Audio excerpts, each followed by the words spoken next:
I am scared shitless of heights. Every time I approach a ladder that seems like it's not secure, I look at the bricks straight ahead and I just keep going up one step at a time.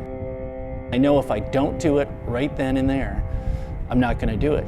And really, it's a metaphor for the whole project.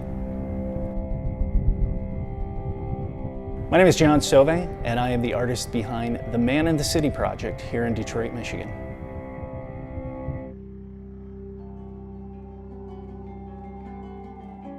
The Man in the City project is comprised of 30 sculptures installed on rooftops throughout the city of Detroit.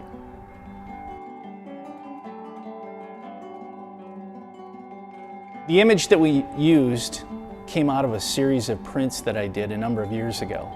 And that image of the man in the suit is really an iconic image, kind of a mid-century, really when you think of business and you think of people that are working in big cities, that was an image that kind of stuck with me.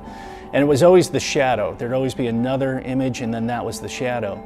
But the more I worked with it, it stuck and it became the image for the Man in the City project.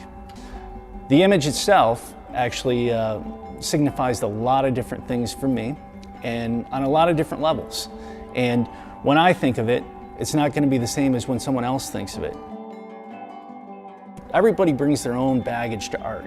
You know, you bring your own experiences to it. And for me to hear what other people are interpreting these works as, that's all I get. If I put a little kernel in there and lead them in a direction that is not what they were thinking, I ruin it for them. Once all 30 sculptures are installed on the rooftops, that's when outreach really goes into full swing.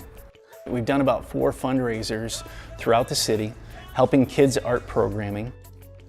This August, we are working exclusively with the YMCA for their Y Arts program.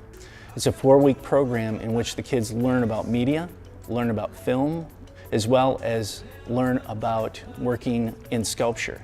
They're going to be making miniature versions of the Man in the City sculpture, but they'll also be documenting it through video. And at the end of that, we're putting together a kids documentary and showing that film sometime in the fall after that first session is concluded. And what does that do for these kids? They come up with their own concept. They see it through to a finished product. If they take that experience that they have with that alone, where it's concept to finished product, that's a transferable skill that they can use in any aspect of their life. So it's not about creating artists, it's about creating citizens, about kids that start to realize their surroundings and the impact that they can have on their surroundings. It's one more thing that gets people to communicate, opens up dialogue, and gets people coming down to the city to see all the good things that are really happening right now. One more thing, that's all it is. And that's all I can do.